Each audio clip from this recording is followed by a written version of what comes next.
Mathews, and I am the owner and operator of the Thankful Goat and the Thankful Goat Farm. And I'm here today sitting out on my deck. It's absolutely beautiful day, and I'm excited to get to talk to you guys about our farm and how it got started, how we started off with animals. We did have a video to show everybody, and we couldn't get it unmuted. So if you go to YouTube and you type in the Thankful Goat, it's the first video that comes up. So for those of you who saw a little bit of it, if you want to watch it, you're welcome to go to YouTube and watch that after. It's a beautiful video that some friends made for us last summer. So you can, this is not ideal, obviously, being on Zoom, where I would love for each of you to be sitting out here on the deck with me, and we could take a walk around the farm, and we could fix some food and have some fun. Back in 2009, I had some friends who had goats, and we went out to dinner to their house, and they fixed some food for us. And I said, you know, I've always wanted to milk a goat. And so the guy grabbed a quart jar and he said, come on, let's go outside and we'll milk a goat. And I said, you've got to be kidding me. And he said, no, it's not a big deal. So we actually went out, and I took that jar and I milked the goat milk into the jar. And I was just absolutely fascinated by this. I thought it was the coolest thing in the world. I did not grow up in town, but I also didn't grow up in a rural area. I didn't grow up on a farm. And so this was something that was totally new to me. I told Steve, I said, I just can't stop thinking about this. Is there any way we could get a goat? How much fun would that be? And so I don't know that he thought it was very fun, but he's very accommodating and loves me. So he said, you know, he said, we could probably do that. Now, listen to what I have to say here. We were on a half an acre in the back side of a neighborhood. We had a field behind us that they mowed for hay, but we were in Dayton, North Carolina. And we had 6 neighbors all around us, and we went out and found a goat, and we brought it home. And this goat did nothing but yell for days. And so I contacted the guy we bought it from, who was actually the guy who let me milk the goat into the quart jar. And he said, well, she probably just needs a girlfriend. And I said, you've got to be kidding me. We have to buy another goat. And he said, well, they are herd animals. So I went to my husband and I said, so we need another goat. And he said, you're kidding me. He said, I don't know about that. And he said, maybe we could find a little pygmy goat, because this was a full-size goat in a dog lot in the back of our yard. And so I said, you know, I don't really want a pygmy goat. And he goes, well, just look on Craigslist and see what you can find. So I found a Saanen goat, and she was absolutely incredible. And she wasn't at first. I actually, we went to a farm, we looked at her. She was plain white vanilla goat, and all white and scratchy fur. She wasn't luxurious and soft like our first goat. And she had freckles all over her nose. And I'm like, well, she's not much to look at. But this goat was the sweetest goat I think I've ever met in my life. I just dearly loved her. Her name was Athena. And we brought her out to be on the farm, and she just became the matriarchal mama of the farm, just my best girlfriend, because I have 2 sons and a husband, and it's it's a man's world out here. So I would sit out there and I would scratch her head, and we would talk and love on each other. And she would just lick my head, and, you know, we'd sit out there and I'd feed her crackers or fruit or whatever. So anyway, it was an incredible time. It was a time of learning. We had not had her for 2 weeks, and she got in the laurel bushes. And my vision was I wanted to learn how to make delicious milk and, not make milk, but make cheese from the milk. And when she got in the laurel bushes, we had to give her an antitoxin shot. So we could not drink the milk for 2 weeks. And I couldn't make cheese. I had just started learning how to make cheese. It was a terrible thing. It looked like chunky curds. Every time I made it, I failed. And a friend suggested that I take the milk I couldn't drink for 2 weeks and make soap with it. And I said, well, I don't really want to make soap. That's what you want to do. And she said, look, you're going to have all this milk. You're going to have to do it somewhere. It's better than pouring it down the drain. So I started making soap, and I actually got into the groove of it. People went crazy over it, and we started a business. And Athena had kids. We bred her. She kidded. I kept the first goat that she ever had, the first doe, and I gave that to my son Isaac, who was 9 at the time. The next year she had another kid. I gave that to my other son, who at the time was 8. And I said, you milk the goats, you help feed the goats, you help take care of the goats, and I will let you sell the does every year, or the bucks, and that's your money. And so they kind of started working with me, and my vision was, okay, now we have like thousands of bars of soap. What are we going to do with it? So I thought, well, maybe we can sell this stuff. That would probably be a good start. So we started selling at the Arts Council and festivals and the farmers market and just different places, and people went crazy over it. We continued to live in the house. That was 2009 when we finally got started. And then we realized pretty soon that my 2 kids and my husband, who was very busy with his work, were not going to be able to do everything that we needed to. So we joined an organization called WOOF, WWOOF, and it's woofusa.org. And they find people who are willing to come out to your farm, volunteers. Most of these that were interested in our farm, because it was goats and it wasn't cattle or horses or whatever, were college-age girls. And so the people would come and they would live with you for 2 to 4 weeks was typically what we had.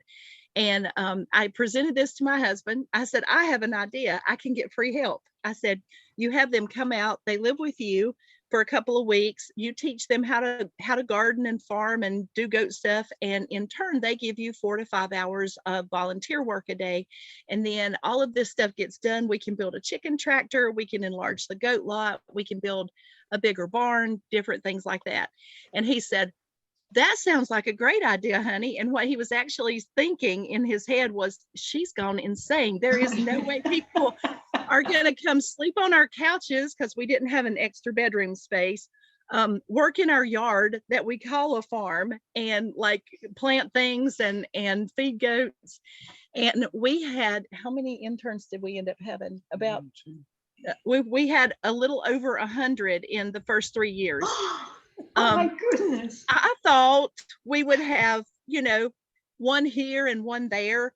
We ended up, like, in our heyday of woofing, we ended up with sometimes 3 to 4 interns at our house at one time. We actually had to build a little outside sleeping shack that had bunk beds in it and an air conditioner to accommodate people. And that was woofer built as well. So people would come to the farm, and we always had projects going on the farm, our half-acre yard in the neighborhood. We try to keep everything in behind the house, so nobody's going, oh my gosh, what in the world are they doing? So, we always had all these people at our house, these college-aged girls. My sons loved it. They were teenagers by that point.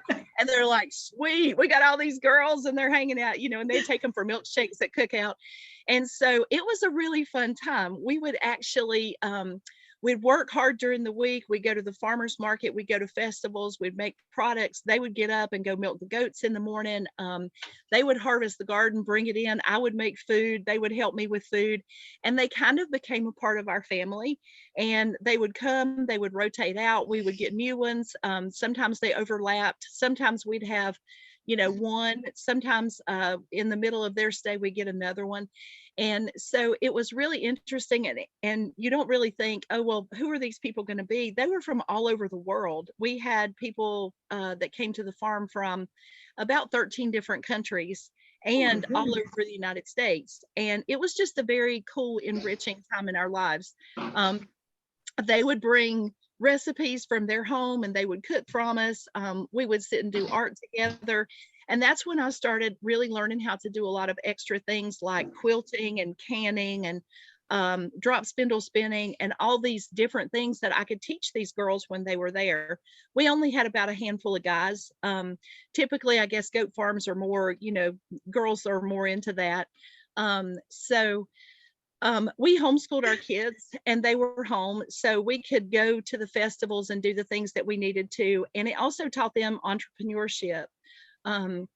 There's what Beth was talking about, the dirty side of farming. You think, oh, you're just out there and it's beautiful and you're feeding the goats lettuce leaves in the field, but there's lots of mud, there's lots of poop, obviously, There's lots of toenail trimming and shaving goats and all kinds of different stuff. Every now and then you get stomped on. If you're out there with flip-flops on and shouldn't be, you get your foot stomped on, and that wasn't ever pleasant. But I mean, it's long days. If you do leave, you have to have somebody come out and farm sit for you, because you can't just get, somebody to come walk your dog. You've got all these goats and animals that you need to feed. And while we were in the neighborhood, we had about 3 goats. We did at the end up getting a llama, who was our herd protector. And we bought him because we knew we had purchased land and we were planning on moving out to that land. And we assumed that we had predators, and they protect your herd from anything getting in and killing your goats. So flash forward to 2014. We were doing the Hickory Farmers Market 3 times a week. And I had a really great customer, and she came to the farm and helped me with baby goats a couple of days. And she said, "Girl, you so need big land." And I said, "Well, we want big land. We just don't have a lot of money to put into it." So she made it her personal mission. She went to Coldwell Bankers and got Chris Geddes on board, and everything that came available, she would bring me a sheet and say, "But what about this? You could buy this." And at first it was like $500,000 horse farms. And I'm like, "We can't do this." And then she kept going down and down and down until, and eventually she wore me down. She said, "All right, Dawn, look, you've got to see this. You've got to go today. It just listed a few days ago." So we came out to look at it. It was 13.5 acres in Gamewell, which is next to Lenoir. It's actually in Lenoir. And it was overgrown. It was foreclosed. It had this terrible house on it that's fallen down. Water was a deal breaker. We knew we had to have a creek because we would have to water our goats. If something happened and we didn't have water or electricity, we had to have some water running through the property. So we came out, we looked it all over. They wanted $18.5 for it. And there was a couple in New York that had put an offer on the land. And I said, "Oh my goodness." I said, "This is terrible. It's horrible." There were 2,000 Bradford pears out here that I guess it was a failed Bradford pear nursery. And so we walked around in grass up to our necks and looked at it all. And so my kids were like, so not into it. So they said, "We're just going to wait in the car." I said, "Okay." So Steve and I talked about it. I said, "Well, what do you think?" And he said, "I think it's perfect." He said, "It's cheap. It's exactly what we want. It's the acreage we want. There's water running through the property. Let's put an offer in on it." And I said, "Well, okay." So we did. And I said, "But I don't want to get in a bidding war." And he said, "Well, if they counter, we don't have more money." So we put in an offer for $21,000, and they accepted our offer the next day. And so we came out here with the bush hog. There was piles of trash all over the land, everything. It was just so bizarre. It had not been taken care of at all. And so over the course of a year, we cleaned it up, we bush hogged it, we tried to make it nice. And then I had a great idea. You've already heard about my great ideas, right? I told Steve, "Why don't we buy a camper and pull it out there? And then maybe we could transition out to the land. We could sell our house. We could start, building our property out there." And he said, "Not a bad idea." So we found this 1981 32-foot Holiday Rambler. It was in pretty good shape. I'll give it that. There was no running water out here on the land. There was a power pole, but you had to pull a temporary pole off of that. And there was no plumbing. It did not have a septic tank. So we had to start from scratch. We put our house on the market, fixed it up, got it sold in about 16 weeks. And the day that I locked the key on the front door and walked away, I thought, "Oh my gosh, what have we done? There is no going back."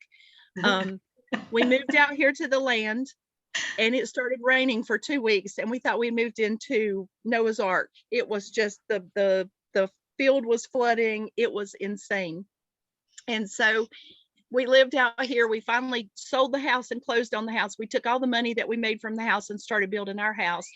And then our contractor walked away and said, "I got this big job up in Boone that I need to do. I'm going to have to go up there, and it's like block work and everything." And I said, "Oh, okay. Well, when are you going to be back?" And he said, "Oh, I don't know." He said, "It could be a couple of months." And we're living in a camper. So we had a friend who came out and helped us get started with it. And so we actually ended up building about 85 to 90% of the house ourselves. We could have never done it without our friend Mark. He came on Saturdays. He would show us what to do. We would kick in and like do work. So not only were we living out here with the animals in a camper, we pulled in a porta potty. So we had a bathroom next to us. Now, you guys have not lived until you've lived in a camper and used a porta potty, because we didn't have water or septic tanks. So we couldn't hook anything up. And like, how are you going to pull the camper out of the Shrek swamp to drain the plumbing in it once a week? Because it's not happening. So anyway, we would, you know, sit there in the porta potty in the summertime. It'd be 100 degrees and 100% humidity with stink bugs stuck all over you. And then in the wintertime, the water in the porta potty would freeze over for days, and I'm not even going there, but it was just bad. And we got to the point, we got to the point where we're like, we were so depressed, and we were so, it was taking so much longer to do what we were going to do. We had been out here for over a year, and we only had about half of a house. And I told my husband, I said, look, you know, you come to the realization, we can't go around this. We have to go through it. So we got to finish.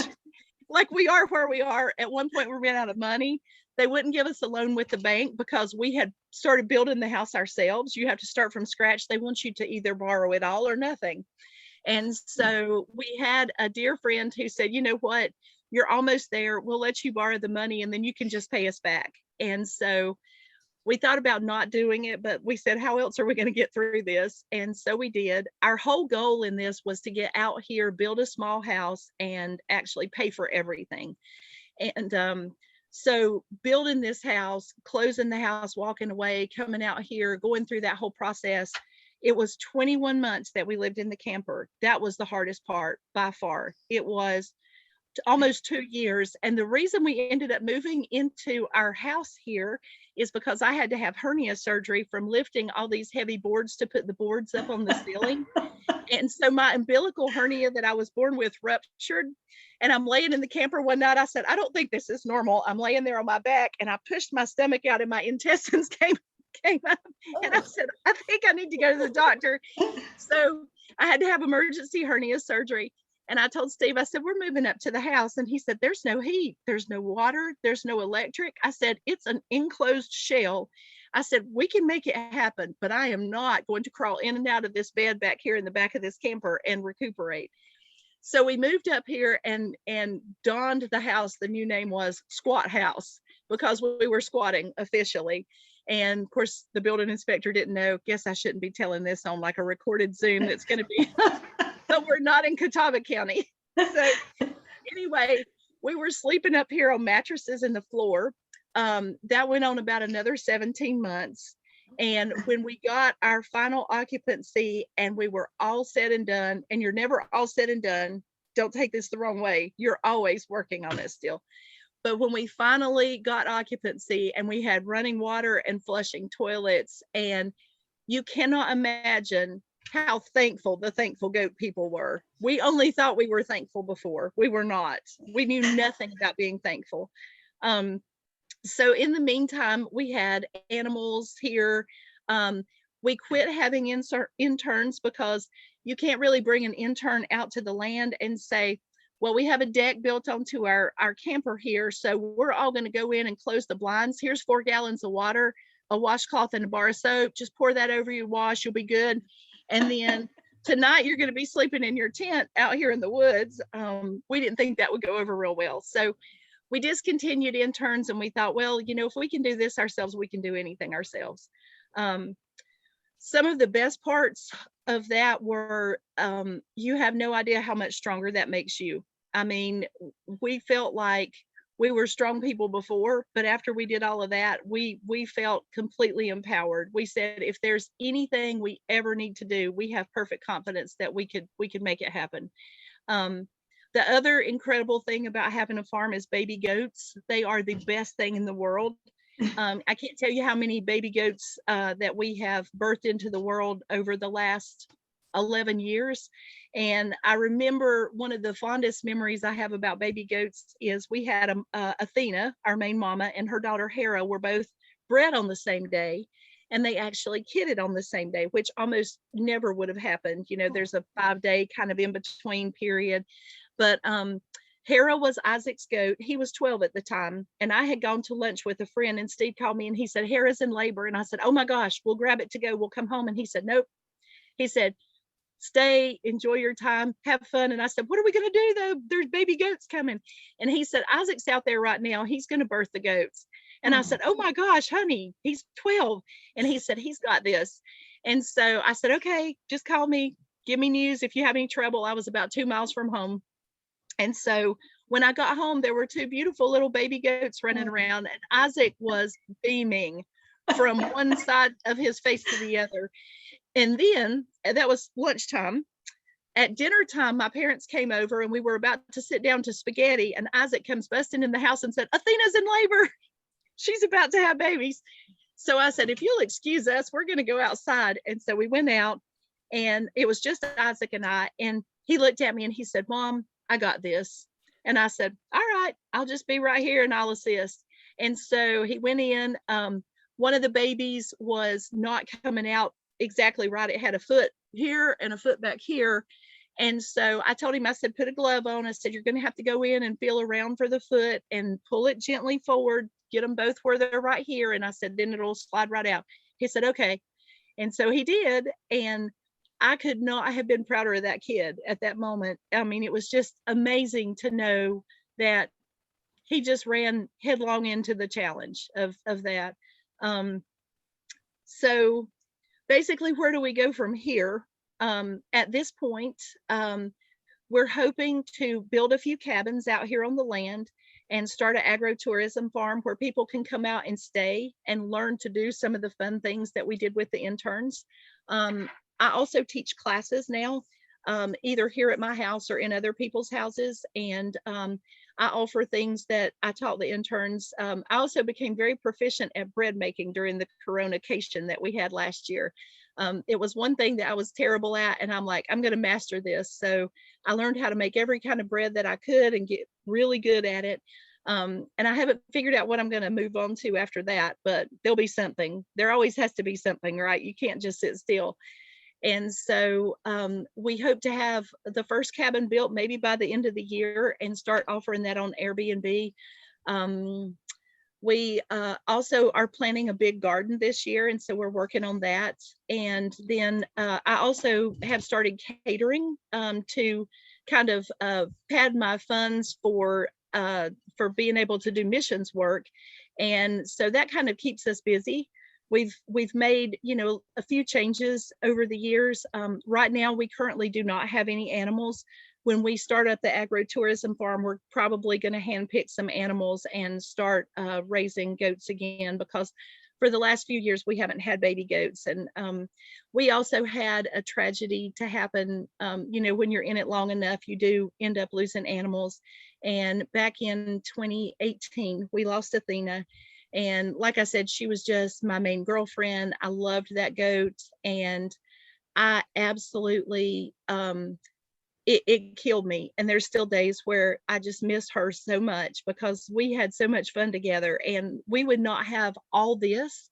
We would not have our farm. We would have not have pushed ourselves to build a house, honestly, I think. And I know people say, well, that's crazy, she's just a goat, but you have no idea the inspiration that this goat and the way that she helped our family to become self-sufficient. And so it hurt a little bit too much to have the goats that we had right now. And so we kind of backed out of that part of it for now, but we will be back, I promise.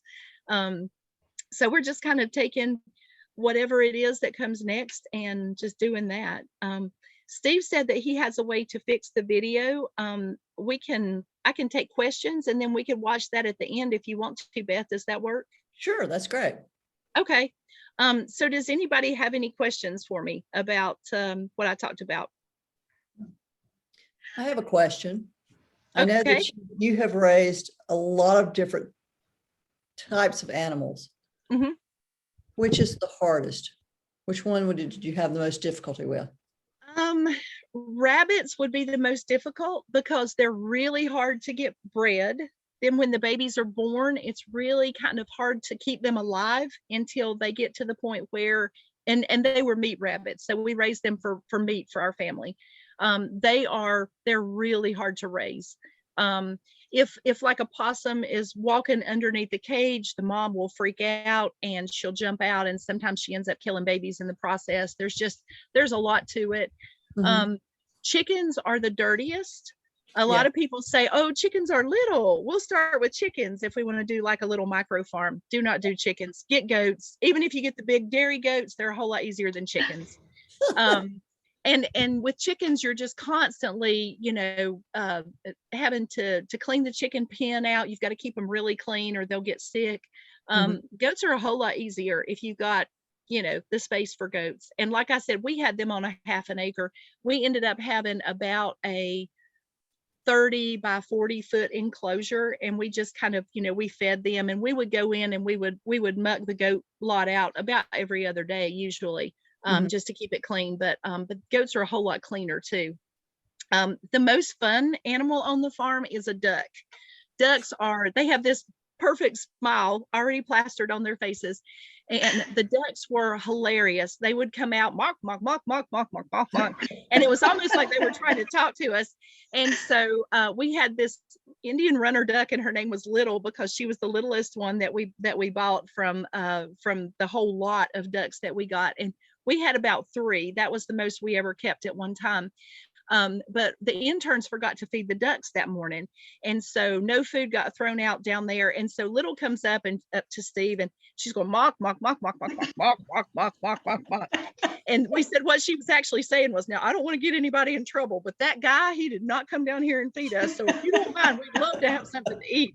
And then there was always the lawnmower challenge. Steve would be mowing the lawn with the riding mower, and they would all be standing over to the side looking at the lawnmower, and they'd be like mock, mock, mock, mock, mock, mock, and it's like they were huddled up and they were talking. And then he would drive, and when he was 5 or 6 feet away, one of them would run across the front really fast, and then he would pass by and they'd run back across, and then they'd all shake their heads and go mock, mock, mock, mock, mock, mock, mock. It was like they were saying, oh, did you see what I did? I'm so brave, you just don't even know it. I did it. I will. So we actually gave all of our goats and animals name voices, and so we could have whole conversations with just farm animals. It was fun. And they all had different personalities. Even the goats, they all have different personalities.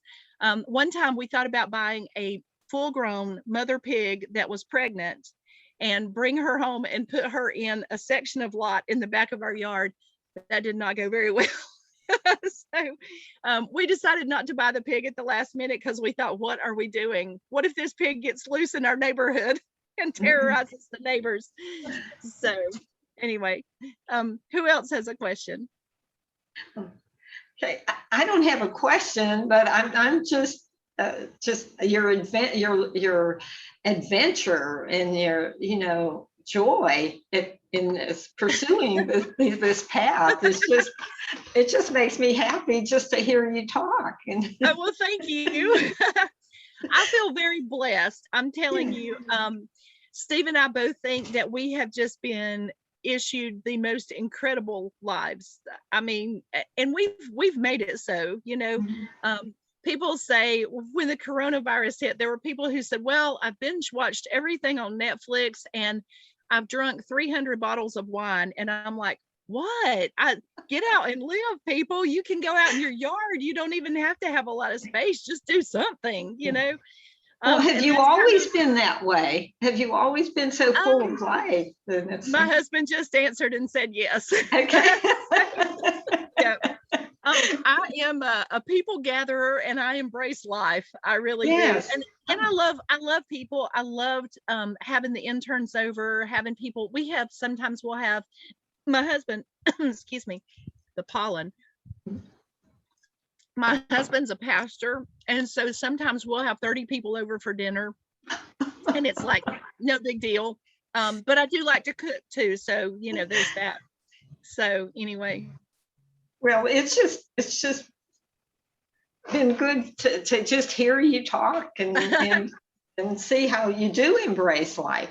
Well, thank you. I appreciate it. It has been, it's been a learning curve, but and there are times now, so I will share with you a honey boo boo moment that we had. It's not all flowers and roses, you know. We were out here one day and we had rented a dingo, which is a big earth moving piece of equipment, and it's just a beast. And Steve was trying to get the dirt to scoop up with it. I tried to get the dirt to scoop up with it, and it's enormous. And my tiny little, how old was Dorian at that point? 14. He was a tiny little child at this point. He's a big man now, but he maybe weighed 100 pounds soaking wet. And so he said, oh, I can do it. I can make it work. And I said, you're going to knock down our block walls. I mean, we were like real concerned here. And he said, I'll be fine, Mom. It'll be good.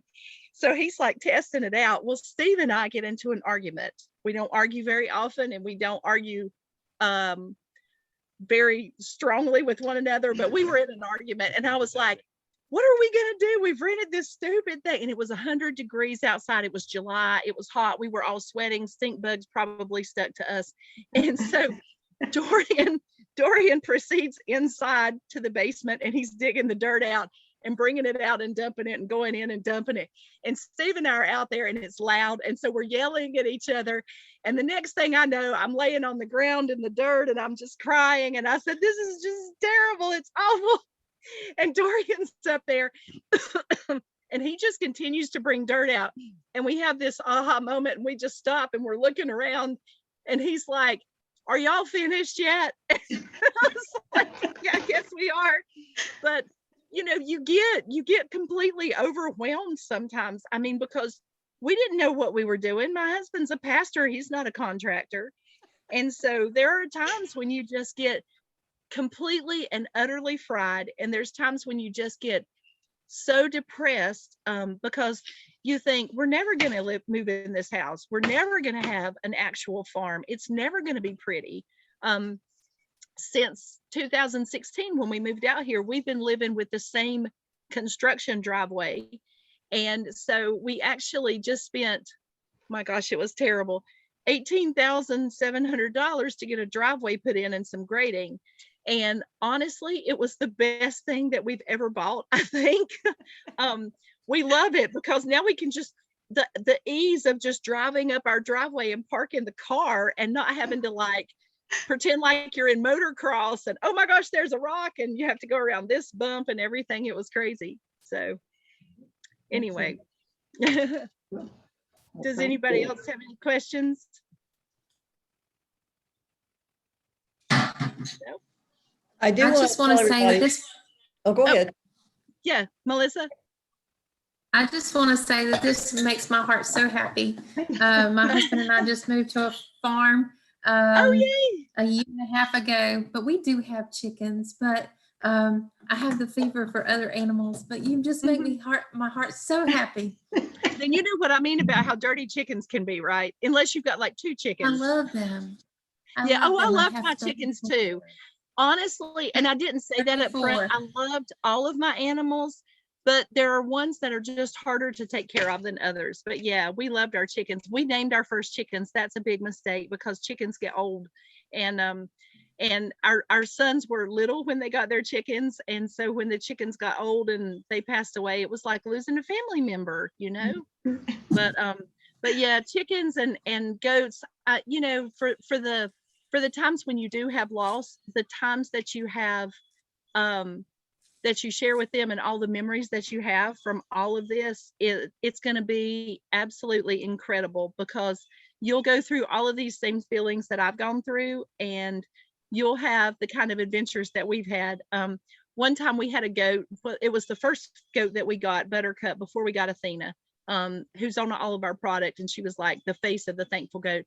Buttercup was just ornery goat, and we thought, oh, we're out here playing in the yard, we'll bring the goat out with us. So we take this goat and we have a leash and we tied her to a cinder block and we parked her in the yard, and we're like, oh, look, she's going to play with us. Oh no.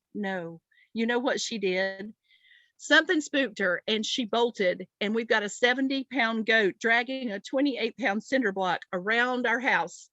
And as she makes the first turn, the cinder block goes wide and almost hit my car in the driveway. And then it swung back around and she goes through the porch and she went around the back of the house and we're all chasing her. It looked like a Scooby-Doo cartoon. The four of us chasing a goat with the cinder block tied to its backside. So we go around and then all of a sudden she like spooks and turns around and she's chasing us. Now it's really like a Scooby-Doo cartoon. So she's chasing us and we're running away from the goat. And then Steve's like, we've got to get her. So she comes around the second time and the block hits our concrete step that steps up to our porch and just explodes into a million pieces. Well, now she doesn't have a 28-pound weight holding her back. So she's headed for the hedgerow. We would have never seen her again if she didn't have to stop and take a nervous pee. So they squat down and they stop. And so Steve was able to rush up behind her, grab her and put her back in the cage. And we're like, what were we thinking? So all of those kinds of fun things, Melissa, you guys are going to have those kind of adventures. Write your stories down so you don't forget them because they're worth it. Did somebody else have something? I was thinking, or was that you, Beth, that was saying something? I was just going to tell everybody about the class that we're having in June. Oh, yes. You can come back and join us. Yes, we're actually going to do this one in person unless something bad happens.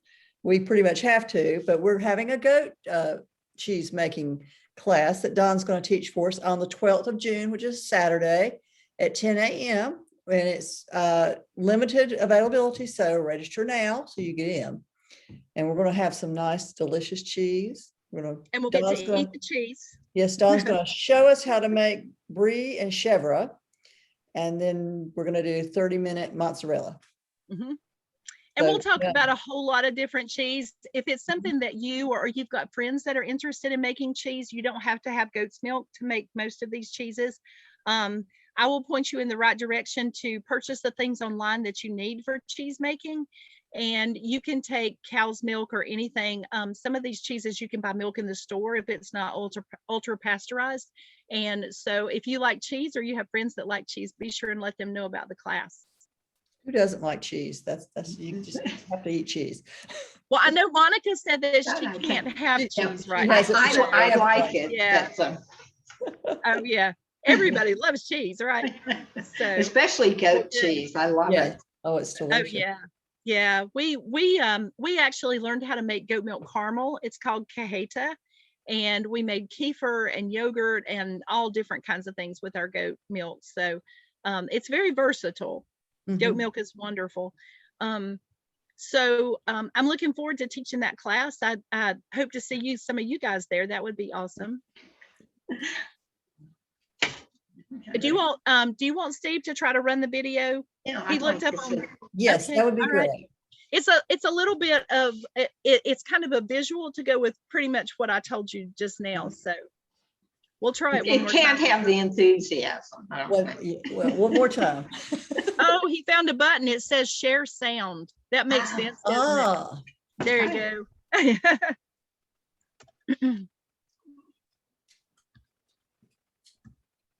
Visit with us, and we were teaching. Can you hear it? Yes. Okay.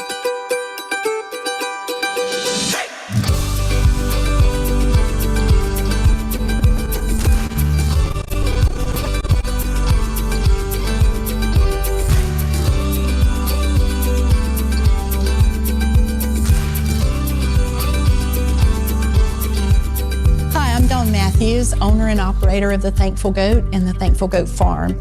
We are so excited for you to take a look at our farm and what we're doing. My husband bought me a goat because I wanted to milk a goat and make fine cheeses, but the goat got in the laurel bushes, so we had to give her an antitoxin shot, and it made the milk undrinkable for 2 weeks. So a friend suggested that we make soap, and I didn't really want to make soap, but we thought, we'll try this and see how it works out. And it became a business for us. Our product line grew. We started with soap, we started making lotions and chapsticks and sugar scrubs and bug spray and all kinds of different things. Eventually, we got interns from all over the world that would come, and I would teach them how to make soap and cheese. It was a really wonderful time in our family. The first goat that we purchased was Athena.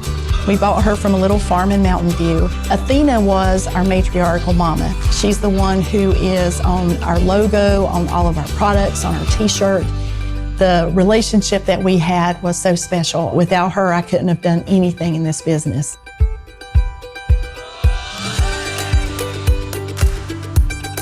We bought a starter home in Caldwell County back in 2000. We had basically taken our half-acre yard and turned it into a farm. We had raised beds, we had a real garden, we had goats and a llama in our yard, and everything was behind the house. At one point we had chickens and ducks. We said, you know, we really do need more land.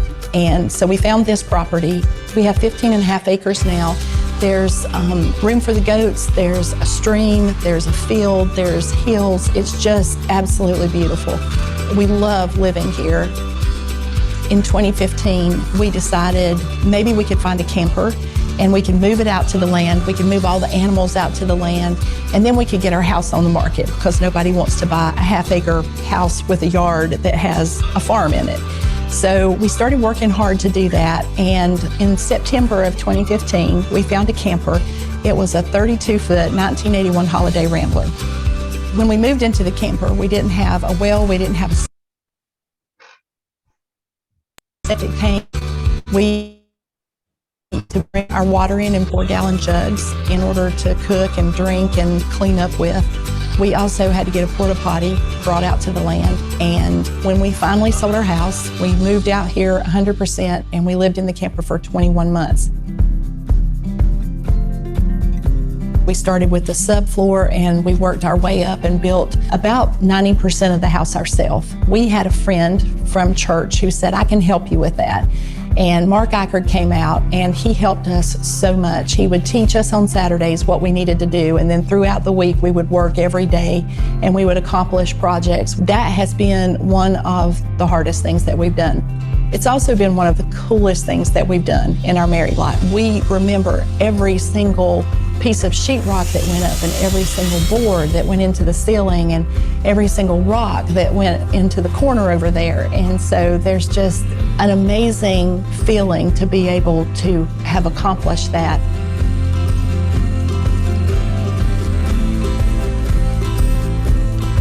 We are looking at getting into agritourism. In this whole time that we had the interns coming out to visit with us and we were teaching them, my intent was to learn things that I could teach them and then they could take it home with them. Everything that we've done with the Thankful Goat Farm started with a dream. And basically we didn't know how to build a house. We didn't know how to milk a goat. We didn't know how to make soap, any of that. But I think that Steve and I both are able to say that we can learn anything that we need to learn. And then you become proficient at it and you're able to teach other people, just like when the interns would come and hang out with us and I would teach them new things. I've been teaching classes on canning and drop spindle spinning, quilting, all different kinds of things. And so what we want is to have a whole experience for people to be able to come here to the farm, stay in either a tent or a cabin, and have the experience of being on a farm, milking goats, making cheese, collecting eggs for their omelets, being able to learn how to make goat milk soap and goat milk cheese, being able to learn how to quilt, drop spindle spin, can. There's all kinds of opportunities. It's like a vacation, but they get to learn something. Once we get established out here and we have the agritourism farm going, we would love to be able to have country fairs and festivals where people can come out. They can experience all of these things. We can have vendors from all over, people that I've met through my years of teaching, and I'm able to set up vendors and they can run an apple press, or they can learn how to cane a chair seat or learn archery. There's so many things that people do, blacksmithing. We love to get together and show people new things. I'm kind of a people gatherer and I love that experience. Steve and I are so excited to spend time with you at the Thankful Goat Farm. We will be posting classes we're offering on our Facebook page. Whether you live across town or across the country, we will have options for you, both face-to-face or virtual. Check us out at The Thankful Goat.